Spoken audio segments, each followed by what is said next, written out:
Hallelujah. सिर्फ और सिर्फ परमेश्वर का वचन है जो आदर के योग्य और महिमा के योग्य है।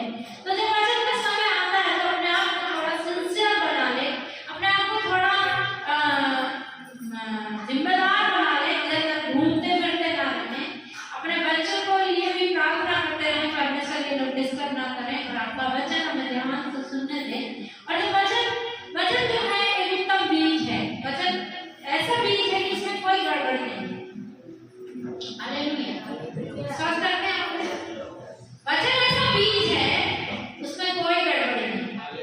जैसा ड्राइवर ऐसा कहता है, वह ऐसा बीज है कि मरुभूमि में भी फूट निकलता है। कैसा बीज है? मरुभूमि मतलब बंजर भूमि, रेगिस्तान में भी वह फूट निकलता है। वह ऐसा बीज, तो बीज में कोई गड़बड़ी नहीं। गड़बड़ी किसमें हो जाती है? जमीन में हो जाती है। किसमें हो जाती है गड़बड़ी? प्रभु यीशु मसीह ने कहा ना, बीज बोने वाला बीज बोने गए, तो जमीन कुछ रास्ते में गिर गए, फिर कुछ पथरीली भूमि में गिर गए, फिर कुछ झाड़ियों में गिर गए, फिर कुछ अच्छी भूमि में गिर गए। हैं? कहाँ पर गिरा? तो सबसे अच्छा फल कौन लाया? तो हमारा हृदय भूमि के जैसा। आज उसको अगर हम अच्छी भूमि के जैसे तैयार करते हैं, वास्तव में यदि हम परमेश्वर का वचन सुनने के लिए तैयार हैं, वास्तव में किसी को लगता है कि ये यहाँ से टारगेट बना के बोलते हैं, तो आप भी वचन नहीं है ना। अगर आपने पहले से ही अपने माइंड को सेट कर लिया है कि ये सब खड़े हैं तो ये हमको ही बोलेंगे, तो फिर वचन आपके लिए है ही नहीं। है क्या बताओ? क्योंकि आपने अपना माइंड पहले सेट किया हुआ है ना, ये खड़े हैं तो कुछ ना कुछ हमारे विरुद्ध में बोलेंगे, तो फिर आपसे परमेश्वर कैसे बात करेगा? कर सकता है? आपकी भूमि है, आपको तैयार करना। कौन तैयार करेगा? हमारा हृदय है। हृदय रूपी भूमि हमारी, हमको तैयार करना। कहना है जो बीज आज आप बोना चाहते हैं उसके लिए मैं तैयार हूं। थोड़ी देर तैयार करें और फिर हम वचन को पढ़ेंगे। हालेलुया। धन्यवाद धन्यवाद धन्यवाद।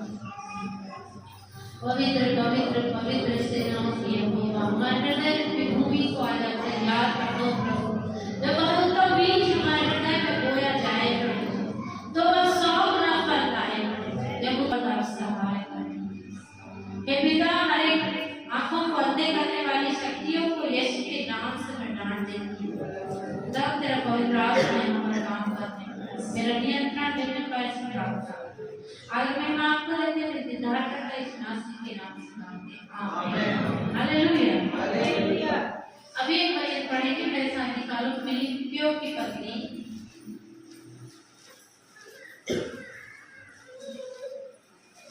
फिलिप्पियों की पत्री 3 अध्याय और 11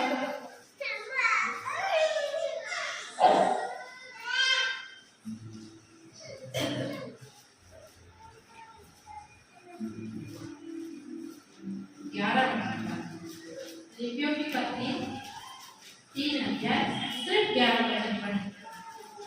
कि मैं किसी भी रीति से मरे हुओं में से जी उठने के पद तक पहुंचूं। Hallelujah.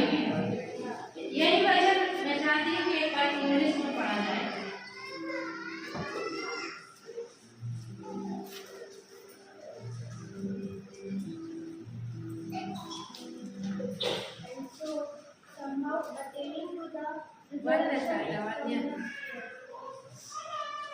And so somehow attaining to the resurrection from the dead. Hallelujah. Praise the Lord.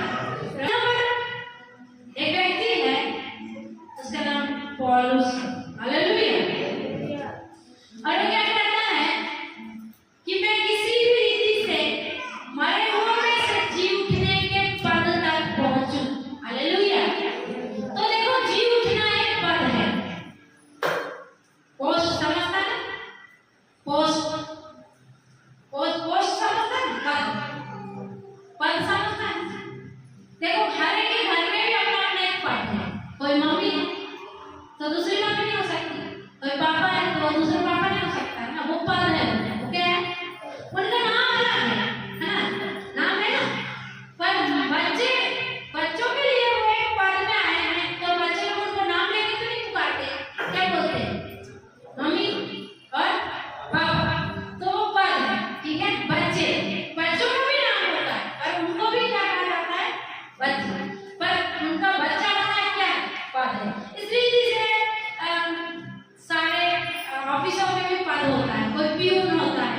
कोई कंप्यूटर वाला व्यक्ति होता है, कोई बाबू होता है, कोई साहब होता है ना, पद होता है ना।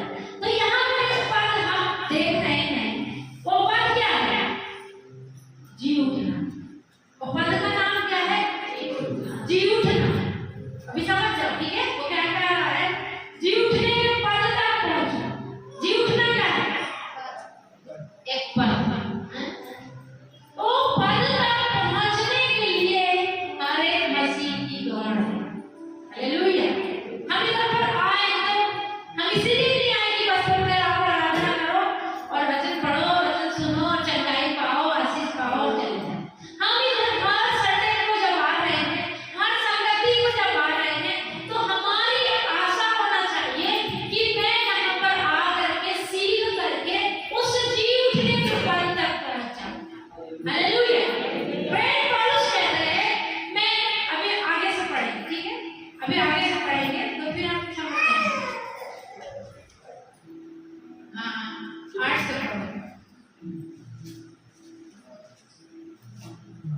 वरन मैं अपने प्रभु मसीह यीशु की पहचान की उत्तमता के कारण सब बातों को हानि समझता हूँ, जिसके कारण मैंने सब वस्तुओं की हानि उठाई और उन्हें कूड़ा समझता हूँ, जिससे मैं मसीह को प्राप्त करूं और उसमें पाया जाऊं, ना कि अपनी उस धार्मिकता के साथ जो व्यवस्था से है, वरन उस धार्मिकता के साथ जो मसीह पर विश्वास करने के कारण है और परमेश्वर की ओर से विश्वास करने पर मिलती है, ताकि मैं उसको और उसके मृत्युंजय की सामर्थ को और उसके साथ दुखों में सहभागी होने के मर्म को जानूं और उसकी मृत्यु की समानता को प्राप्त करूं, कि मैं किसी भी रीति से मरे हुए में से जी उठने के पद तक पहुंचूं। हालेलुया।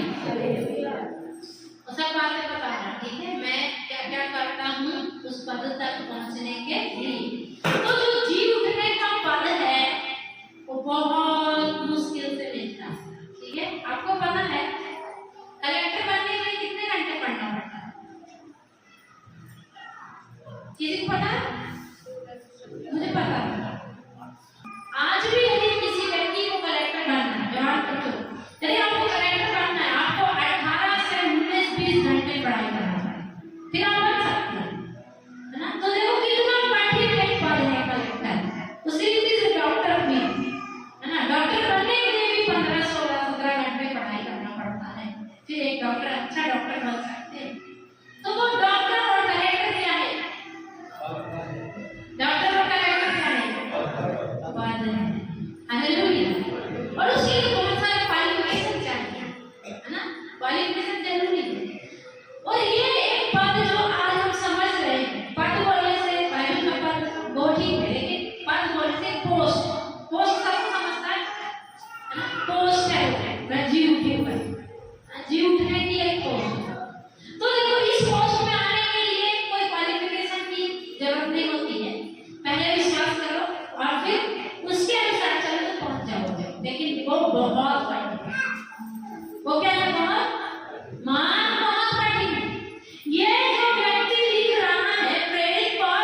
थोड़ा सा। अब ये बात है जो बोल रहा है कौन है? आपके और मेरे जैसे मामूली व्यक्ति नहीं है, ठीक है? समझ रहे हैं बात समझ रहे हैं? पौलुस जो ये बात है बोल रहा है कि मैंने उस बड़ी मेरी पहचान को, उसकी बड़ी पहचान है, उसको लोग जानते हैं क्योंकि वो एक फरीसी था। और वो कलीसिया को क्यों सता रहा था? क्योंकि वास्तव में उसको धुन लगी थी कि लोग परमेश्वर को छोड़कर किसी यीशु के पीछे जा रहे हैं। आज लोग सता रहे हैं मसीह लोगों को, वो लोग क्यों सता रहे हैं? अपनी सत्ता बनाने के लिए। वास्तविकता को अपने धर्म से कोई लेना देना नहीं। ये बात समझना है, ठीक है?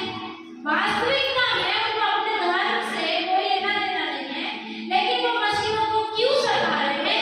क्योंकि वो अपनी सत्ता बनाए रखना चाहते हैं ना। लेकिन पौलुस अपनी सत्ता बनाए रखने के लिए नहीं सता रहा था। वो क्यों सता रहा था? उसका उत्तर आपको व्यवस्था विवरण में मिलेगा। व्यवस्था विवरण में ऐसे लिखा है, यदि तेरा भाई, यदि तेरी पत्नी, यदि तेरा पति, यदि तेरी माँ, यदि तेरा पिता कहे कि चलो हम दूसरे देवताओं की उपासना करेंगे, तो तू उनको निश्चय मार डालना। ये व्यवस्था बड़े अपने कभी वजह मैंने अभी लिख के ले जाएगा, आप ढूंढ लेना। अगर आपकी चाहत है तो आपको मिल जाएगा।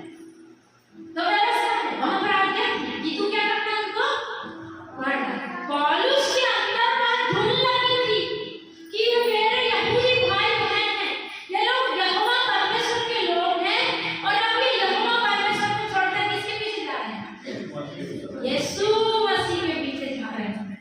उसको बड़ी जलन लग गई, बड़ी जलन हो गई। वे परमेश्वर यहोवा को छोड़कर क्यों जा रहे हैं? इसलिए वो कलीसिया को क्या करता था? इसलिए कलीसिया को क्या करता था? सता रहा। और यह सताने वाला व्यक्ति जब उसकी यीशु मसीह से मुलाकात हुई, तो वह अपनी सारी उत्तमता को, अपनी सारी क्वालिटी को क्या कहना है? इन सब को मैं क्या समझता हूँ? कचरा समझता, कूड़ा। हमको तो बड़ा घमंड है। हमारे बैंक में दिन 1 लाख रुपए मिले तो हम 4 जगह जाके बताएंगे मेरे बैंक में 1 लाख रुपए, है ना? हमको अपनी सुंदरता में बड़ा घमंड है, हम बड़े सुंदर हैं। कभी कभी डर लगता है और कोई अच्छा कपड़ा पहन और कोई ज्यादा सुंदर दिखाई देता है। हमको घमंड है बहुत सारी चीजों में, हमारे पास कुछ नहीं करती, कुछ भी नहीं है, समझ रहे हैं? लेकिन प्रेरित पौलुस के पास बहुत कुछ था, बहुत कुछ था, लेकिन फिर भी वो कहता है कि मैं उसको क्या समझता था। जब वो एक बार मसीह को प्रचार करना था, तो एक व्यक्ति ने उससे कहा, हे पौलुस, तुझे अधिक विद्या ने पागल कर दिया, तुझे ज्यादा पढ़ा लिखा इसलिए तू क्या हो गया? पागल। उसके पास अधिक विद्या। हम कितने पढ़े लिखे, हम कितने पढ़े लिखे, फिर भी उसने अपने ज्ञान को, अपने भेद को हम पर प्रकट किया। तो देखो, जिस वचन को हम पढ़ रहे हैं वो बहुत इंपॉर्टेंट वचन है, बहुत ज्यादा इंपॉर्टेंट। उस वचन के लिए प्रेरित पौलुस ने कितना दुख सहा है, कितना कुछ सहा है, वो सब आप घर जाके पढ़ना। मैंने आपको लिखा है। वो कहता है कि मैंने उसके लिए वो सोचे अमीर व्यक्ति, मैं तो एक गरीब व्यक्ति थी, ठीक है? मैं 2 दिन भूखा रहना जानती थी, समझना, ठीक है? अब मुझे आज 2 दिन भूखा रहना पड़े तो मुझे उतनी कठिनाई होगी नहीं होगी, क्योंकि मैंने भूखा रहना देखा है, जाना है, ठीक है? लेकिन पौलुस ने कभी भूखा रहना नहीं जाना, वो कभी भूखा नहीं रहा। लेकिन जब प्रभु के पीछे आया तो क्या कहता है? मैंने भूखा रहना सीख लिया है। क्या कहता है? मैंने भूखा रहना सीख लिया। हम तो बोलेंगे हम तो इतने अमीर थे, प्रभु तेरे पीछे आए और भूखे रहना, 5% पीछे चलेंगे, वहां पे जाएंगे ना, बाप का वहां चक्कर मिलता है। उसने मैंने नंगा रहना सीख लिया है। वो जाड़े में बिना स्वेटर में रहना सीख गया था। किसके कारण? मसीह के पीछे चलने के कारण। और उसकी चाहत क्या थी कि उस पद पर पहुंचूं। कौन सा पद है? उसको याद रखना, ठीक है? उसको भूलना नहीं। वो कौन सा पद है? जीव सब क्यों कर रहा है? जी उठने के लिए। ठीक है, एक वचन पढ़ेंगे। अभी देखो मुझे आपने आधा घंटा ही दिया है, फिर तो मैं बैठूंगी नहीं। यदि किसी को लगता है कि नहीं ये ज्यादा टाइम ले तो आप कर सकते हैं। पहला कुरिन्थियों 15 अध्याय और उसका 19 वचन पढ़ो। पहला कुरिन्थियों 15 अध्याय 19 वचन। और यदि हम केवल इसी जीवन में मसीह से आशा रखते हैं तो हम सब मनुष्य से अधिक अभागे हैं। हालेलुया। ये भी वचन जो लिख रहा है वो कौन है? ये वचन जो आप पढ़ रहे हैं ना, अपने आजू बाजू वालों को थोड़ा मदद किया करो, थोड़ा उनको पैर में निशान लगा दिया करो। कभी कभी उनको बोलो घर जाके पढ़ लेना। कोई आंटी होगी आपकी, कोई अंकल है बाजू में, उनको बताना है ताकि घर जाके वो पढ़े। और घर जाके देखो सिर्फ भजन संहिता मत पढ़ो, भजन संहिता पढ़ने वाले विश्वासी मत रहो, आगे बढ़ो। दूध पीने वाले नहीं, अन्न खाने वाले बन जाओ। हम कब तक दूध पिएंगे? मैं जितने लोगों से ज्यादातर पूछती हूँ आप क्या पढ़ा? बोलते भजन संहिता। भजन संहिता बस नहीं पढ़ना, इतना बड़ा बात है इसको पढ़ना। तो जो कुछ हम पढ़ रहे हैं हमें घर जाकर थोड़ा मेहनत करो अपनी आत्मा के लिए। यदि आप भी उस पद में पहुंचना चाहते हैं तो आपको मेहनत करना पड़ेगा। कलेक्टर बनने के लिए 18 घंटे मेहनत करना। सोचो वो कलेक्टर का पद एक नासान पद है। जिस दिन उसका आयु बताएगी 65 साल की 60 साल की उम्र चला जाएगा ना। और ये जी उठने का पद अनंत काल का है, कभी नहीं जाएगा। हम जिसकी चर्चा कर रहे हैं, जिसकी बात कर रहे हैं, यह जी उठने वाला पद अनंत काल का है। यीशु मसीह ने कहा यदि कोई मुझ पर विश्वास करता है कभी नहीं मरेगा, वो अनंत जीवन में प्रवेश करेगा। कहाँ प्रवेश करेंगे? तो हमको क्या चाहिए? हमने जो वचन पढ़ा, प्रेरित पौलुस कहते हैं यदि हम केवल इसी जीवन में मसीह से आशा रखते हैं तो हम सब मनुष्यों से अधिक अभागे। हम इधर आते और सोचते हैं चंगाई मिल जाए, छुटकारा मिल जाए, आशीष मिल जाए, सब कुछ मिल जाए, मिल जाए, मिल जाए, मिल जाए, मिल जाए, और हमें खुश होते हैं। तो प्रेरित पौलुस उनको क्या बोल रहे हैं? फिर तो हम सब मनुष्यों से, अगर पूरे पृथ्वी के मनुष्यों से हम सबसे ज्यादा अभागे कब हैं?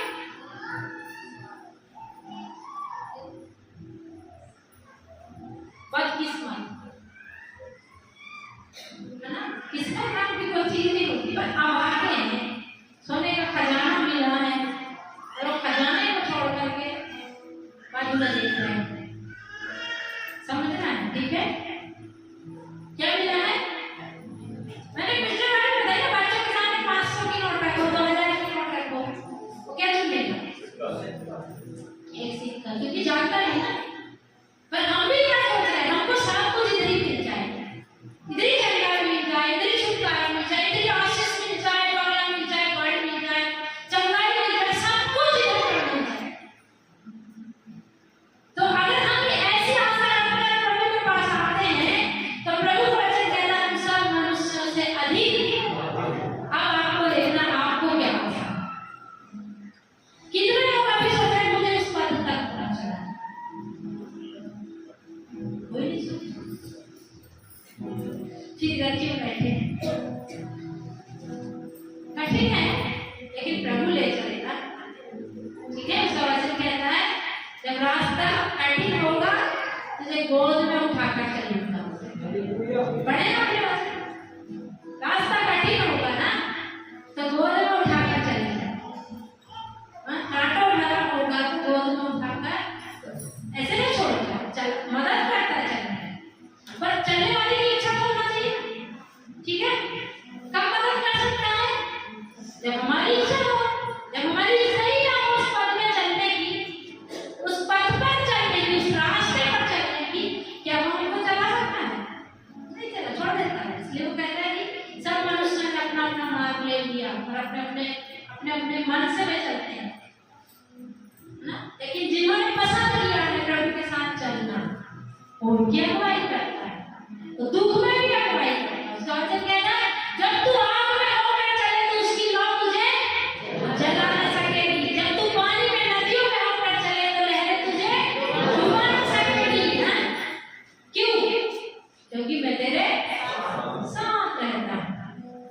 कठिन परिस्थिति आ जाएगी तब भी वह हमारे साथ रहेगा। तो हमारी आशा है क्या कि हम भी उस पद तक पहुंचे। कौन सा पद है?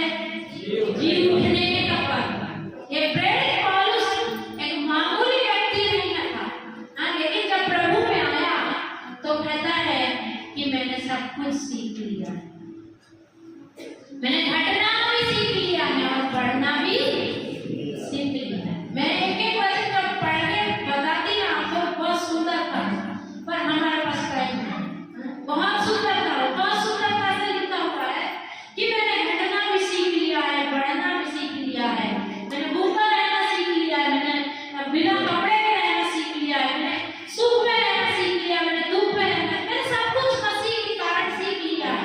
और मैं इतना सब कुछ होने के बाद, जो आपने अभी पढ़ा था, इतना सब कुछ होने के बाद भी इन सारी बातों को मैं क्या समझता हूँ? कचरा, कूड़ा। हम तो कूड़ा नहीं समझते हैं? जब बरनबास प्रभु में आया, बरनबास का क्या? कौन सा नाम है? आपको पहली बार सुन रहे हैं, अभी तक पौलुस पौलुस तो सुने हैं, ये बरनबास को पहली बार सुन रहे हैं। क्यों सुन रहे हैं पहली बार? क्योंकि बाइबल नहीं पढ़ते। बाइबल पढ़ेंगे तो कोई भी नाम पहली बार सुना वो नहीं पढ़ेगा, हैं? तो बरनबास जब प्रभु में आया तो वो क्या कहना है? उसने क्या किया? सब कुछ भेज दिया अपना, और कहता ये सेवा के लिए आप इस्तेमाल कर लो, मुझे ये अच्छा नहीं लग रहा है। क्या कह रहा हूँ? मुझे ये धन दौलत अभी मुझे अच्छा नहीं लग रहा, ये आप रख लो। प्रेरितों को दे दिया और कह दिया कि इसको आप सेवा के लिए इस्तेमाल कर लो। उसका नाम रख दिया शांति। उसको उसको वो धन अच्छा नहीं लगा था। बहुत जगह पर आप पौलुस का बरनबास को पाओगे। बरनबास पहला विश्वासी है, पौलुस दूसरा, ठीक है, लेकिन जब पौलुस बढ़ गया तो बरनबास जलने भी लग गया। बरनबास ने उसको और बढ़ाया, तू बढ़ गया। तो प्रेरित पौलुस सब वचन को सिखाता है। ये वचन तो सिंसियरली पढ़ते हैं, ध्यान से पढ़ रहे हैं, तो हम जान पाएंगे ये पौलुस मामूली व्यक्ति नहीं। आप जिसकी पत्री पढ़ रहे हैं, रोम की पत्री से लेकर रोमियो की पत्री से लेकर के जब आप पढ़ रहे हैं तो एक मामूली व्यक्ति की पत्री नहीं है। ध्यान रखना। 8वें दिन खतना का मतलब पक्का यहूदी था। 8 दिन में उसका खतना कर दिया गया। बिन्यामीन के गोत्र में से था। बिन्यामीन को जानते हैं? किसका बेटा था? बिन्यामीन किसका बेटा था? सबको पता होना चाहिए।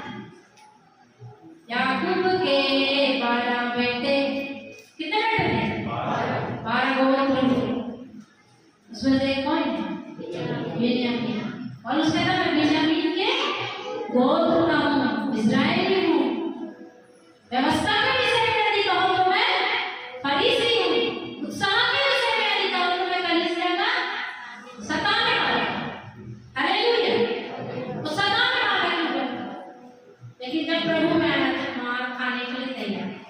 टोकरी में बैठ गया था, घोड़े में बैठ के कहाँ बैठ के चलता था?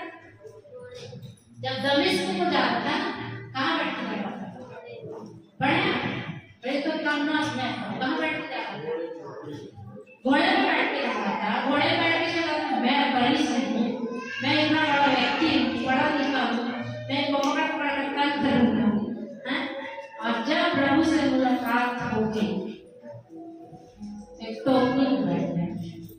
कितना टोकरी में बैठने के लिए पसंद करेंगे? चुपचाप जाओ, टोकरी में बैठ के पहुंचा दो। छुप छुप के जाना पड़ा ना। टोकरी में बैठने का मतलब क्या है? छुप के ना। कितना छोटा बन गया हूँ, कितना छोटा बन गया, मैं छुप के चल गया था। मुझे प्रभु का काम करना।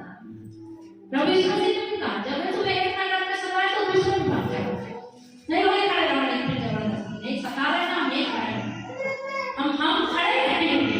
हाँ, प्रभु यीशु मसीह ने सब चीज सिखाई। बोले जब तुम एक नगर में सताए थे तो तुम दूसरे नगर में भाग जाओ, वहां जाकर काम करो। तो देखो वो कहता है ये सब चीज करके मैं क्या करना चाहता हूँ? मरे हुए में से जी उठने के पल को पहुंचना चाहता है। हाँ? क्या आप हमें देखो प्रभु जल्दी आने वाला है, मैं खत्म करती हूँ, ठीक है? मुझे कौन सा पता जाने देना, हाँ? तो हम बहुत जल्दी प्रभु से मिलने वाले हैं, बहुत जल्द। तो पूरी पूरी भविष्यवाणी पूरी हो रही है, और हमारा प्रभु जल्दी बादलों पर आने वाला है। और यदि हम आज भी तैयारी में नहीं है कि उस मृत्यु के सामर्थ्य को जान करके मरे हुए से जी उठने के पल तक पहुंचे, तो आज भी किसी किसी की निगाह लगी है कि कमर का दर्द नहीं कम मिटेगा, किसी किसी की निगाह लगी है मैं साइकिल में जा रहा हूँ और एक मोटरसाइकिल कम मिलेगी,